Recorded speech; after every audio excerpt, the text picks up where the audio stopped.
Is the West Virginia Mountaineers football program really number 53 out of 68 power conference teams? Are they in trouble in future college football realignment scenarios? Well, we're going to hear directly from the source of that article in today's edition of Couz's Corner, and we're going to have that conversation with Mr. Matt Baker right now. What is up, Matt? How you doing today? I'm good. Thanks for having me. Absolutely. Thanks for taking time out of your day, man, for coming on the show. Sure, of course. So, obviously, Matt, you're with the Athletic, so just give the folks a little bit of background on who you are, what you do, and what exciting stories you might have coming up. Sure. So I'm a national college football writer at The Athletic. I joined in October after 13 years and change at the Tampa Bay Times. So I'm still based down here in Florida, just outside Tampa. I do have some experience in the Big 12. I was kind of helped out on the Oklahoma State beat for a couple years at the Tulsa World, and interned there at the Tulsa World 1,000 years ago. Right now we're kind of in that transition, at least for me, right? Where we're talking season is kind of sort of over, and now we're in camp and preseason, and I'm backing away. Actually, it's been a long, weird off season, especially for me, just personally, adjusting to the new role and everything. But I am excited for football and to be writing about actual football things here. It's soon, if I can get a couple stories here off my plate at some point. Yeah, and I'm glad to be talking about college football, man, and Right? action on the field. Fall camp is here. Wednesday this week was like a breath of fresh air because we're like, man, it's finally here. And at least that's when West Virginia's fall camp started. It may be different, Sure. but this week basically for most teams, I think was kind of what I consider the kickoff to the season. You finally get some coaching press conferences and get to hear about some players And see some stretches with your own eyes, right? And get a better Exactly. feel for, all right, well, these portal guys, what do they actually look like, right? Yep. Like, and then get some sort of, it's right now with college football the way it is. I try to be really honest and upfront, and whenever I have conversations like this, I have no idea about so many teams. West Virginia among Yep. them. I'm in Florida. I've covered a lot of Florida State over the years. I don't have a good read on them. I never have a good read on Miami. I've covered a zillion Gator games since 2015 or so. Like, they could be, Florida could be a playoff team. Florida could go 5-7 or somewhere in the middle. Like, there's so more uncertainties and unknowns right now. So it's nice to be seeing things and actually hearing things that are happening in camp that give you some sort of idea on, is this guy for real? Is this team for real? Are they not? And rather than just all the bluster and whatnot from this interminable offseason we've had. Yeah, definitely. And, of course, as someone who talks about West Virginia, Rich Rodriguez can often give you some pretty interesting insights and quotes in press conferences, as he did yesterday, where he went on about a 2 or 3 minute rant about how soft society has gotten. Very, very, very entertaining. But anyway, let's go ahead and jump in, man. Story you did, I guess it was 2 weeks ago now, or maybe a week ago, where you talked about if college football programs were like professional teams and they were to go up for sale, how much would these college football programs be worth? And I understand there's probably some guesswork that went into this a little bit, but I also know that you did have a pretty solid plan or strategy to come up with these numbers and these rankings. So, kind of go into kind of set the groundwork for where you got the information from, what criteria did you use, and then explain why you had West Virginia at number 53 out of 68 Power 4 conference programs, obviously with Notre Dame in there as well.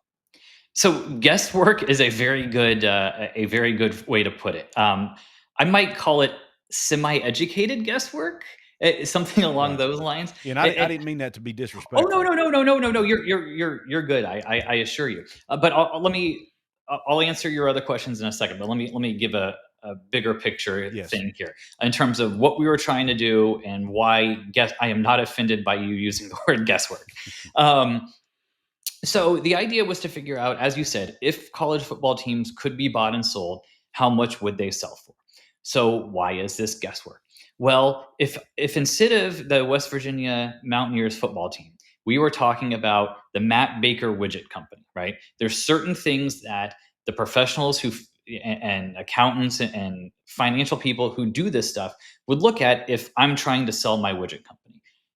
What's my debt? how much money is coming in, what's my revenue, what are my operating expenses, all those type of things, what are my other assets, and then they would figure out, okay, this is a ballpark range and how much it is worth. But the West Virginia Mountaineers and the Florida Gators and whatever, they are not a widget company. They are a sports franchise. So this is not apples to apples is what we're talking about here. So the only real comparison is really pro sports franchises, and they're different. I know this is boring. Bear with me for another minute here. But pro sports franchises are not widget companies. So I say that because the guys, the zillionaires who can buy the Tampa Bay Rays or the Dallas Cowboys or whoever, they are not looking at the Tampa Bay Rays and Dallas Cowboys as just a way to make money, right? That is not the thing. They're using it more like a Rolex or a Lamborghini. I want to be in the NFL Owners Club. I want to own a Major League Baseball team. I want to have that prestige. I want to go to bed at night knowing that I own the Tampa Bay Rays, and that's really, really cool. So there's a difference there where, because, and here's where I'm going with that. If you talk to professionals who, again, do these valuations for a living, and they look at the Boston Celtics or the Minnesota Timberwolves or whatever, and if they have the numbers on those teams, look at how much they actually sell for, they are not the same, right? I had a Georgia Tech professor tell me, like, I can come up with the rosiest projections possible with the actual numbers. I cannot come up with the Boston Celtics selling for, what was it, $6 billion or whatever it was. I can't do that. So I say that because it is all guesswork, right? The people who do this for a living cannot tell you what the Boston Celtics will sell for, because there's only so many people who have that type of money. There's only so many chances to buy a team like the Boston Celtics.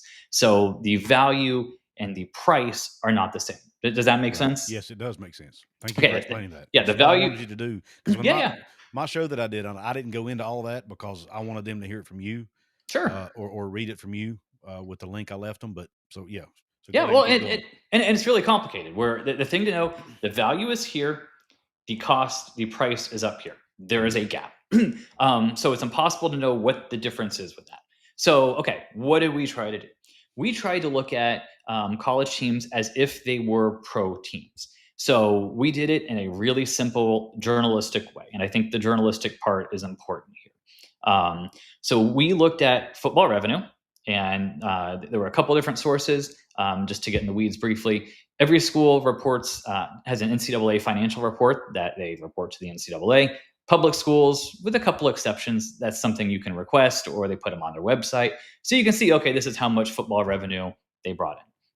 Now, there's also something called the EADA, which is the figures that are submitted to the U.S. Department of Education. You can get those if you on your computer, Google EADA sports. You can find the link very easily, and you'll find out, okay, you can search and see how much did school X report to the federal government in terms of football.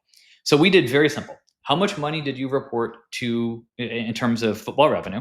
And then we used what's called a multiplier. So we were able to, forgive me for being a little vague here, but we were able to get some broad parameters based on actual sales of pro sports teams to come up with some sort of guidelines.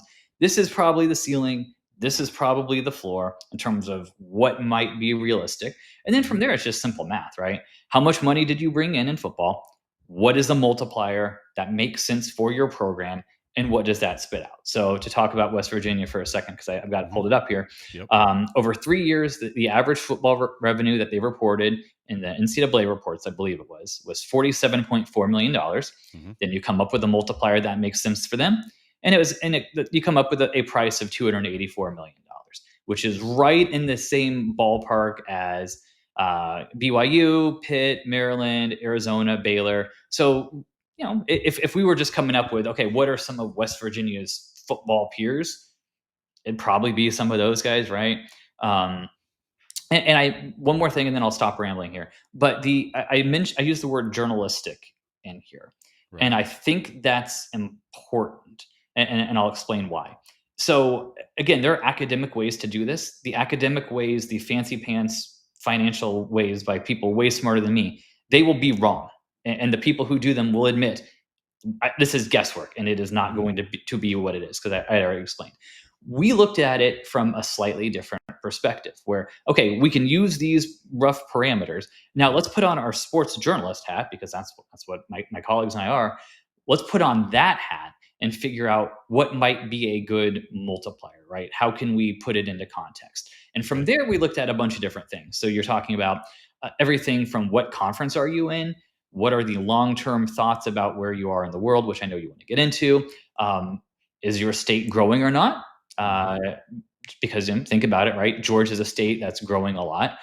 There are probably going to be more Georgia Bulldog fans in because of that in 5 and 10 and 15 years. There are in a state that's shrinking, Right. right? Just kind of law of averages. Right. What are your prospects on the field? With some things with conference we talked about, just in terms of, okay, how much money have you been making from your conference? UCF's maybe a good example of that, where they haven't been getting full Big 12 payouts, but they will soon. So, right, how do we kind of weigh that into it? USC, UCLA, Oregon, Washington, and the Big Ten, right? Those type of things where the numbers now aren't what the numbers are going to be. So you kind of put that all into a stew and you come up with a semi-educated guesswork on the price. Does that all make sense? Absolutely. Yes. Thank you for explaining that. Sure. Now, with all that, and I'll let you explain in a minute why West Mhm. Virginia is where they are. Well, matter of fact, go ahead and do that because I don't want to jump ahead because what I was going to say may actually spoil it. So go ahead and just explain why did West Virginia end up 53rd when us most fans, myself included, feel like Mhm. they're more valuable than that. Go ahead and explain. So, okay, I'll restate the caveat where if they actually went up for sale, might there be a West Virginia fan who has $300 million and wants to put that in? Yes, absolutely, right. We put it in the story, but like Texas A&M was not in the $1 billion club based on our numbers. Hmm. Are there a handful of Texas A&M fans who have a boatload of money and would want to put them in $1 billion club? Yeah, probably. Right. Would if Michigan sold for $1.5 billion, would a bunch of Ohio State fans make it so that they sell for $1.6 billion? Yes, absolutely. Yeah. Right? Like, so there are these weird factors in here too. But If Cody Campbell could buy Texas Tech, what would he? You know, right, yeah, exactly, that's right. who I think of when I read these types of stories as Yeah, well. for sure. Well, Baylor went for this. We're gonna go where more than Baylor, right? Yeah. Like, there's definitely some of that would play. Like, if we actually did this in the real world. But the main thing here was West Virginia and was their finances, right? Right. Where again, it was $47.4 million over the 3 years is what they reported, and that's in the ballpark as the BYU, a little bit less than Pitt, a little bit more than Arizona and Baylor, right? So that's kind of the first piece of it. And the second piece is, okay, looking long term, what are the potential issues here? Hmm. So West Virginia, I don't have the census data in front of me, but I know it's certainly not one of the fastest growing states in No, the it's country. at one time they were one of the only states in the country losing population. Right. I was thinking it was that, but I don't have the Yeah. number, so I didn't want to speak out of turn. But in any case, the we can be broader. The population trends are not great for the state of West Virginia. Hmm. We treated the Big 12 by and large about the same because to me the big thing here is if there is all right. Let me back up for a second. I'm viewing a lot of things now in college football through a big bang. What do I mean by that? In the next 4 to 8 years, give or take, I think the sport is there's going to be a big bang where the I don't know if it's a super league, a premier league. I don't know if the Big Ten and the SEC get all of the get Notre Dame and Florida State and Clemson and whoever, right? I don't know what exactly it's going to look like, Right. but I do think there is a very good chance, or at least a good chance, that things look drastically different in major college football. Capital M, capital C, capital F. So a lot of our conversations as we were coming up with this was, okay, if I'm looking at this at least through some, yes, it would be a pride thing for me to own my team, but also as an investment. If I'm looking at that, what are the odds that this team can be a part of major college football? Capital M, capital C, capital F. And West Virginia, honestly, and the rest of the Big 12 were right clumped together in terms of Hmm. that possibility. Could I envision a world where West Virginia and BYU, Oklahoma State, Arizona State, Utah, UCF, all of those are in a Premier League, a Super League? Yeah. it's not outlandish to Mhm. think that if the cutoff is like 60 or 50, could I also envision literally every team in the Big 12 not being a part of a future Super League or Power 2 or whatever it is? Yeah, I could view that as well. So to me, those were all kind of bunched in there. And honestly, like, I don't think there was a whole lot of difference between, to state the obvious here, Pitt and West Virginia from that perspective, Mhm. right? Where they're comparable programs if you look nationally in terms of attention, in terms of potential, to some degree in terms of history, right?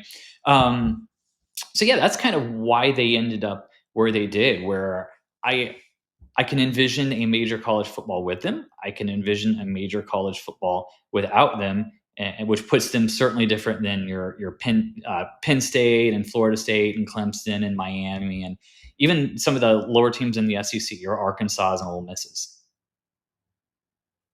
Yeah, absolutely, and I think that's fair. And here, when I did this video or this show the other day, pardon for those of you listening on podcast, I apologize. Seeing videos, I have it. But when I did the show the other day about this, I got a lot of flack, as I told you before we started, from some fans saying, "Well, you're all doom and gloom." And I'm just trying to be real. I think a lot of fans will say, "Well, as long as they start winning again, everything will take care of itself," and maybe it will. But I just think, in my mind, we're living in an era now where winning is not necessarily the most important thing anymore. It's about what will the networks pay me. It's about, you mentioned population. I think there are a lot of things that they can't even control, like population of the state. The football program or the athletic department of West Virginia can't control that. They can't control how many people live in the state. They can't control, all those outside factors. The demographics of the state may matter, right? They, I don't know how much. I don't know how much academics matter, uh, but they can't control, what the board and the president does academic wise. I mean, that's out of their hands. All they can do is do the best they can to raise as much money and win as many games as they can, right? Outside Oh, of that, what can they really do? Do you think, in your mind, Matt, do you think the future of college football, if this big bang happens that you speak of, if there's a super league or whatever, the future iteration of college football, do you think winning is how much? I know it'll matter, but how much importance do you think winning they'll put on winning when they make those decisions as to who gets in and who doesn't? it will matter a lot, but as you said, it will not be everything. Right. So just to tick through, right? My colleague Scott Dockerman wrote kind of a companion piece after we published this one on North Carolina and why we had North Carolina maybe higher than some people might have thought. Hmm. I should have had this in front of me here. That's okay. Vamping. Okay, there we had them at 26 with a $572 million price, right above South Carolina and Minnesota, right below Ole Miss and Miami. And the reason why is okay, state growing in population, Charlotte, that area continues to grow. Um, Belichick gets, I don't know how it's going to work out. We can talk about it if you want, but it at least gets buzz and shows that they're Hmm. caring and that they're trying. Right. Academically, they are a top tier public institution where, and we can come back to that, but they have a lot of things going in their direction that you can't that West Virginia cannot control, right? Right. That are outside. By that I mean the Mountaineers, right? That are Yep. outside of their program. So you mentioned academics. That is one where right now we are recording this. It's August 1st, 2025. Academics matter because the people determining realignment are the presidents and chancellors of those schools. Hmm. Will that matter in 5 years? Maybe, probably, but like I don't know because Yeah.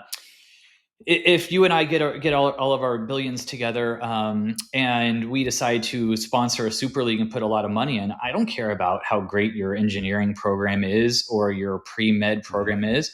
I care if people want to watch your football games, right? So like in that case, maybe the school stuff does not matter, or maybe it matters less. I Hmm. don't think you mentioned politics, but that's one, Yeah, that's a good one. uh, right? It Where gets overlooked, I think.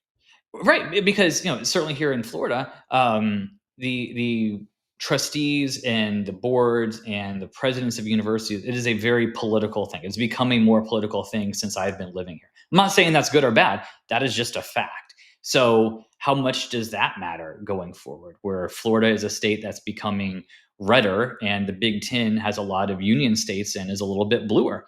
Does that matter? I don't know. Maybe, maybe not, but that's the type of stuff that you could see becoming an issue. I'll give you kind of another example here. I'm just outside Tampa, so University of South Florida is a school that I've paid a lot of attention to, written a lot about.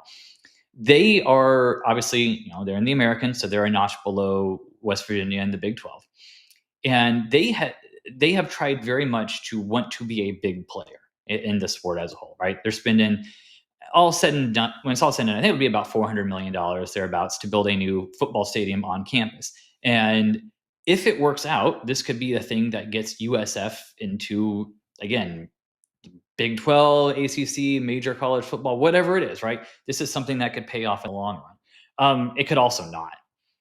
But that's just the price that we, USF, we think we need to do this to have a chance. Therefore, we're spending the money. So what are those type of things at West Virginia? I don't know off the top of my head, but facilities, right? Making sure you're on top in rev sharing, NIL, that type of thing. Those are things that will matter. Another example is Memphis, right? Where they came to the Big 12. I think it was a couple $100 million and more or less guaranteed sponsor deals with FedEx and Lowe's and whoever else it was. So what could West Virginia bring in from that perspective, right? Are there obvious tie-ins and sponsorships and advertising where we need to be in here because of this? And again, that is a lot of stuff that's outside West Virginia's control. That's outside, again, I'm talking about the program. That's outside their control. But the winning is not. Right. And I think in my heart of hearts, let's say West Virginia wins 10 games each of the next 5 years, right? If they're winning consistently, people will watch that. West Virginia is a brand that still matters. I guarantee if I went downstairs and asked my wife and kid about West Virginia, they know who the Mountaineers are. Mm-hmm. And if they're winning consistently, competing for Big 12 championships, going in the playoff, maybe winning a game, scaring the crap out of Miami, whoever it is, right? If they are nationally relevant, it would be hard for me to envision a major college football in 5 or 10 years that doesn't include West Virginia. Right. And you can take West Virginia, take that name out and put in Miami, Georgia Tech, whoever it is, right? So if you win, I think that will fix everything or, kind of account for everything, but maybe not entirely. Right. Hey, do me a favor. Go check out my good friends over at Appalachia Digital. If you need a brand new website for your small business, or if you're just looking to get found easier on Google, go check out appalachiadigital.com/Couz. These are the fine folks who designed my brand new website over at wvsportschat.com. They did a fantastic job. I love their work. I think you will too. So go check them out. appalachiadigital.com/Couz. Let them know Couz sent you. Now let's get back to the show. Yeah, I think it goes back to what you said earlier. Who's going to be making the decisions? If the Super League scenario takes shape and it's the private equity or private investment firms that are making most of the decisions, I don't think they're going to give a crap where you're rated on the U.S. News World Report or academic rankings, right? Nor should they, right? They're going to care about who's going to make us money, which I think West Virginia could. I mean, their merch sales are always high. They have great following on social media. They're, I think they I've always felt like West Virginia punches above their weight class in a lot of those areas. Mm-hmm. It's just, they've been mediocre for the last 6 years. That's hurt. And the things we already talked about, the demographics and the population stuff hurts them. And academics has hurt them in the past. For sure. That's what kept them out of the ACC. At least that's what has been speculated. So, but I hopefully the Mountaineers make it in whatever this future iteration is. But, I think it's fair, even as someone who roots for the West Virginia and I've lived in the state my whole life, I think it's fair to be worried. I don't think it's wrong for me to be concerned about the future. But I do like where Ren Baker's taking them. I think he's the man for the job. I worry that they brought him in maybe a little late, but I guess we'll see. But, he's thinking outside the box, looking at different ways to bring in revenue. They've committed to being fully invested in rev share. He's looking at, state has passed some laws to enable them to do things with NIL and whatnot to help there. So they're moving in the right direction. Just can they get there fast enough is going to be the key. Again, another USF comparison, but Alex Golish, the head coach at USF, when he got the job, he said, I'm paraphrasing a little bit, but we're in a race against ourselves to get to basically be the best we can as fast as we can. And I think there's a lot of that going on, right? Where everyone knows what's going to happen or what could happen in the next 4 to 8 years. So how quickly can we, whoever we is, get to that point? And that's the challenge at West Virginia. It's a challenge for everybody in the Big 12. It's the challenge at Florida State and Clemson too, right? Like again, I think Clemson will be in a future Super League, right? I feel very good about that. But if Dabo wins the national championship this year and decides to retire, and his successor is 3-9 for the next 4 years, right? Like stuff can change. Florida State, right? They're putting a lot of money in facilities where their Doak Campbell Stadium just is finishing right now a major renovation. They're finally building or soon to enter into their new operations center for football. All that stuff to basically check as many boxes as they can to show that they belong and that they need to be in it. And there's just so many different ways it can all go. And I'm glad you mentioned the academic part in there because like in some ways it's silly that that the college part matters as much in college football when it comes to this, right? Because they're so different, right? The engineering program and the pre-med program and the sociology program and can my team make it to the Sweet 16 in basketball, right? Like they're so Right. very different. Yep. And yet they're tethered together. And I don't know how long they're going to be tethered together. Right. Like I just don't. It might be for a while, but it also might not. Yep. Agreed.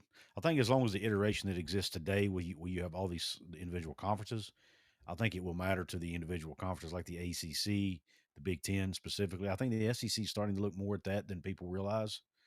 I mean, you look at some of the schools they brought in; that were good brands too. But Mhm.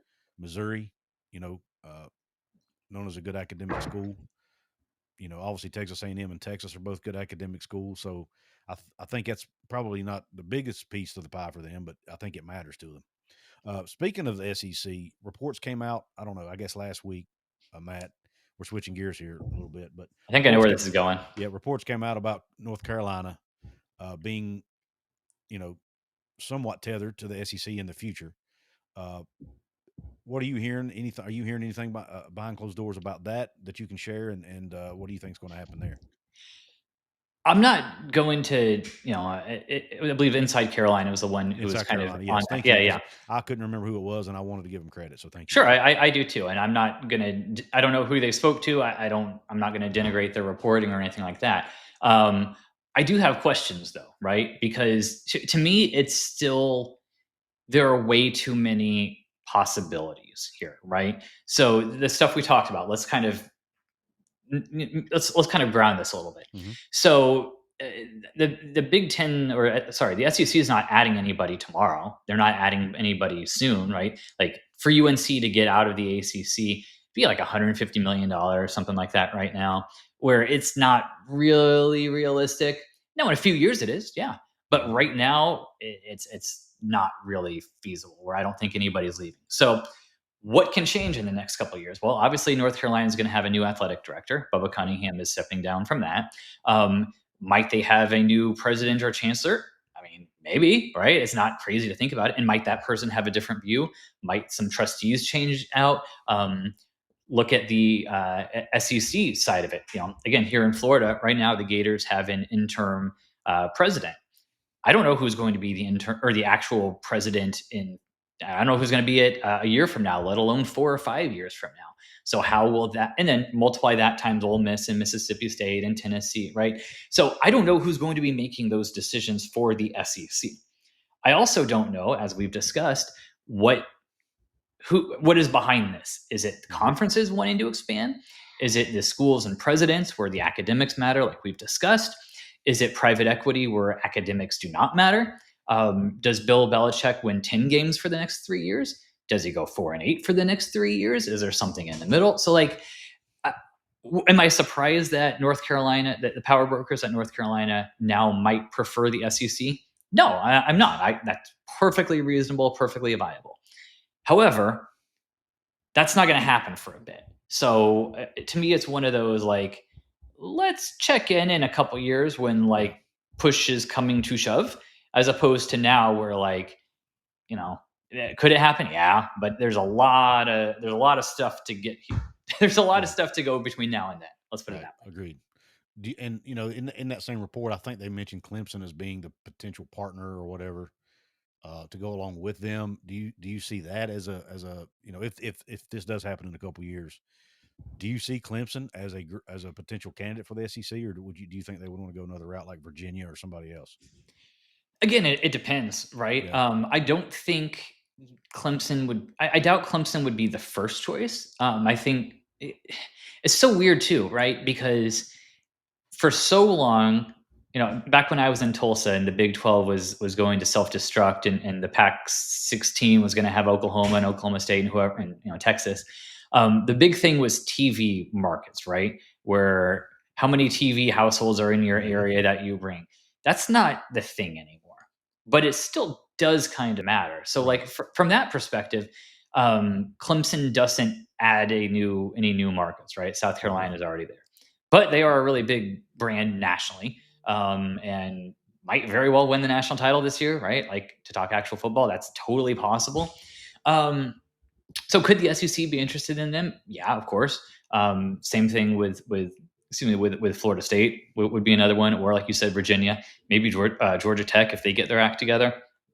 Um, what would be interesting as we kind of game this out would be how much does the Big Ten want those schools, right? Because again, I don't think Clemson and Florida State would be the first choices of the SEC. But if the Big Ten wants them, and now it's kind of a tug of war match thing Hmm. with, well, we don't want you in our territory. Right. We don't need you, but we don't want the other league in here, right? Like, you could see all sorts of scenarios Yeah. like that and how they play out. So Hmm. again, this it is reasonable to think that Clemson in the SEC, that could be a marriage in 5 to 10 years, but I'm not.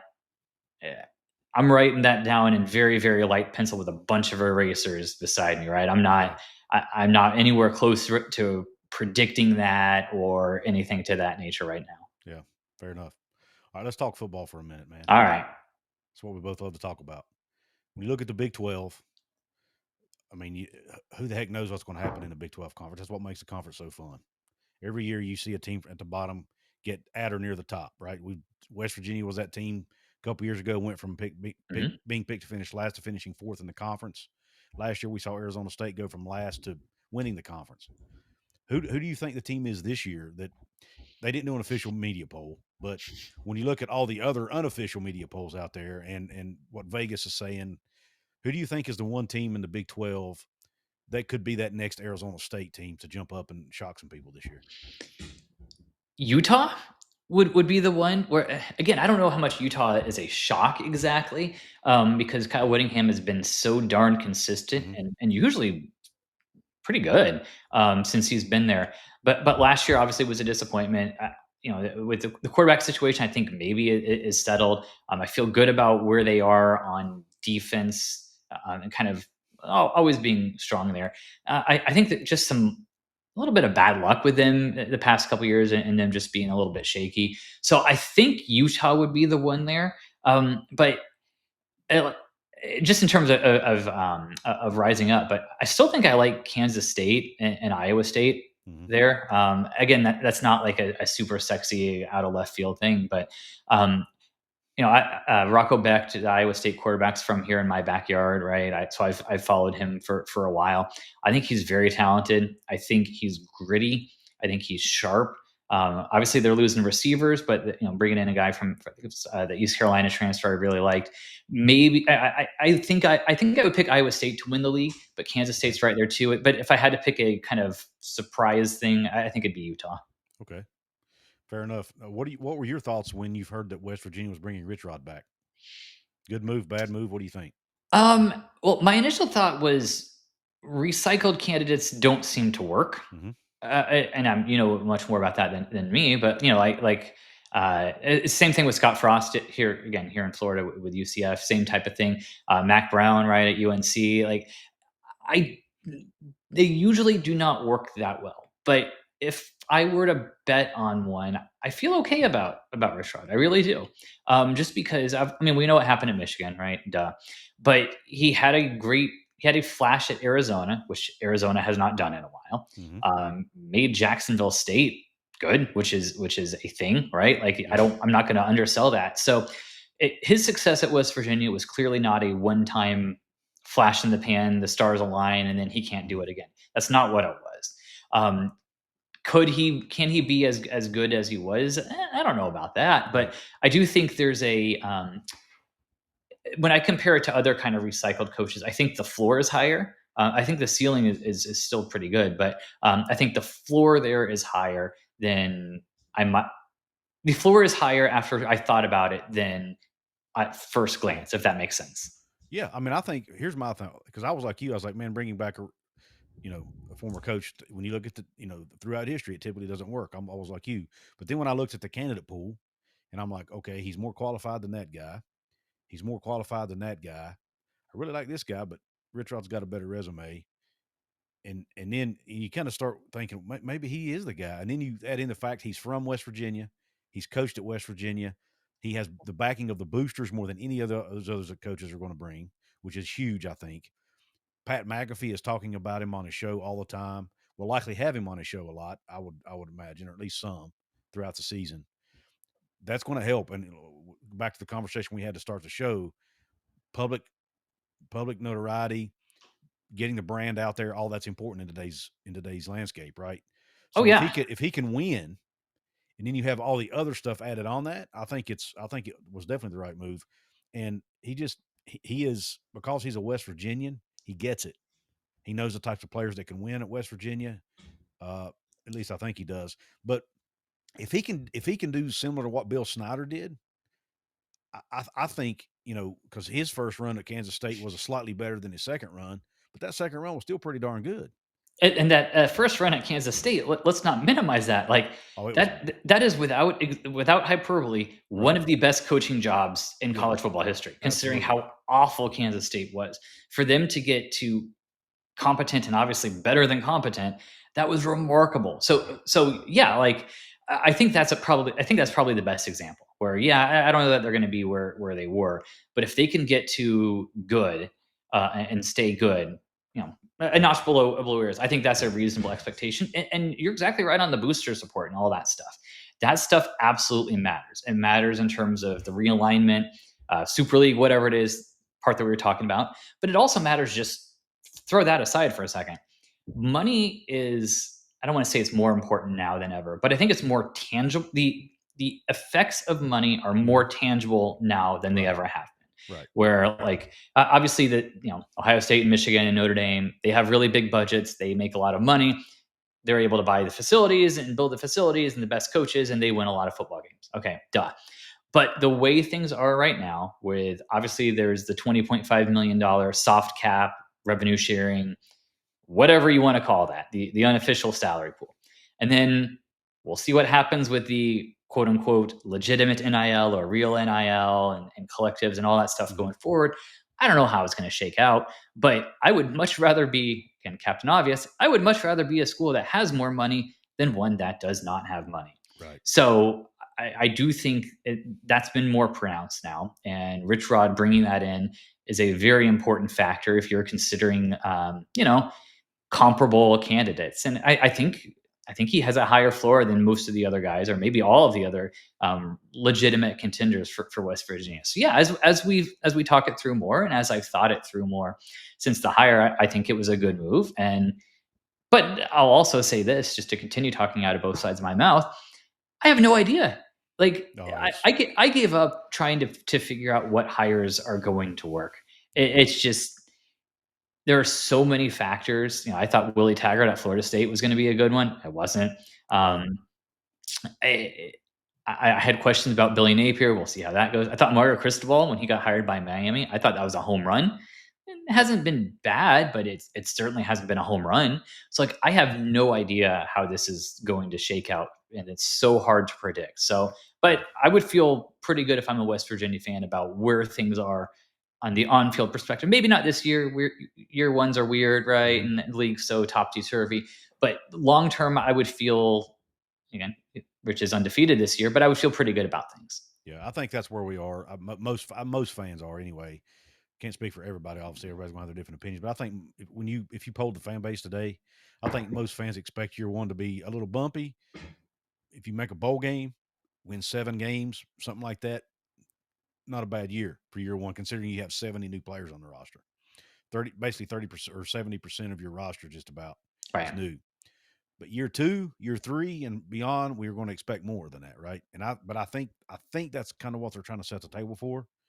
Um, Now, Rich Rod, he'll tell you he wants to win now, which is obviously his job. But realistically, I think if you can make a bowl game in year 1, especially with the schedule they have, I don't think there's anything to be ashamed of. But year 2, year 3, let me go back up. As long as one of those wins is against Pitt, it's got to be Pitt. So I was at ACC kickoff was that Hmm. a week and a half ago now. Yep. It was I enjoyed talking to the Pitt players and asking them specifically about the backyard brawl. That is not a game I have covered. I would absolutely love to. I don't care if it's at Pitt or in Morgantown, either one.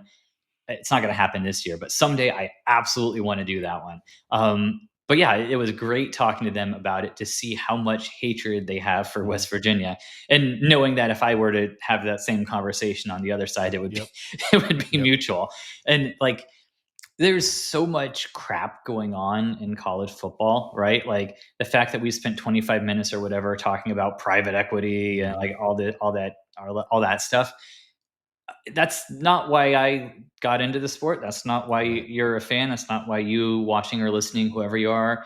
I'm sure you weren't in it to be like, oh yeah, I can't wait to see how much money our team makes this year. Yeah, no, it's because of games like Pitt, West Virginia, right, where the two teams hate each other and their fans interact at the grocery store, and you see, right, like there's a house across the street from me with a house divided Florida, Georgia, like sign out in Hmm. front. That's what makes this fun. And that's Yep. what makes it so I'm willing to, and you are willing to, and you listening are willing to put up with all the other crap. Because you know that come a Saturday in the fall, my team is going to go up against your team, and it's going to be a whole heck of a lot of fun to watch. And Yep. hopefully, I win, so I get to brag about it in the Slack Yep. channel at work or whatever, right? Yeah, absolutely, man. It's that I just really hope we never lose sight of that, man. That's because at the end of the day, all the other minutia, all the other junk that we talk about or write about or whatever, once the ball's kicked off, we care about one thing, and that's my team beating your team Yep, and who comes out on top. And because we cheer for the name across, I say this a lot.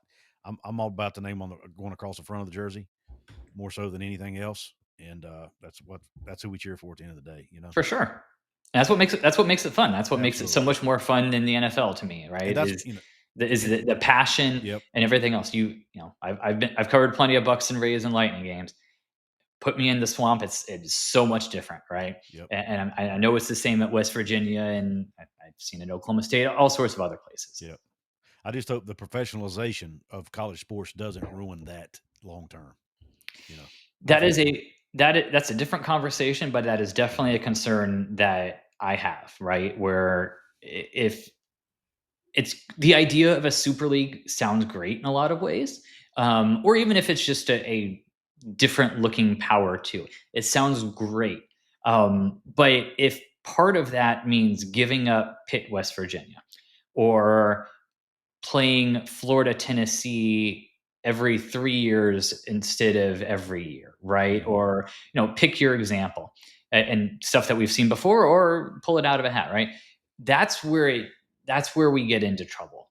And my hope is that the powers that be understand that, because will I watch USC and Penn State or whatever? Yeah, but it's better if it's USC Notre Dame, two teams that have played a zillion times and don't like each other, or if it's USC UCLA where the fans interact, right?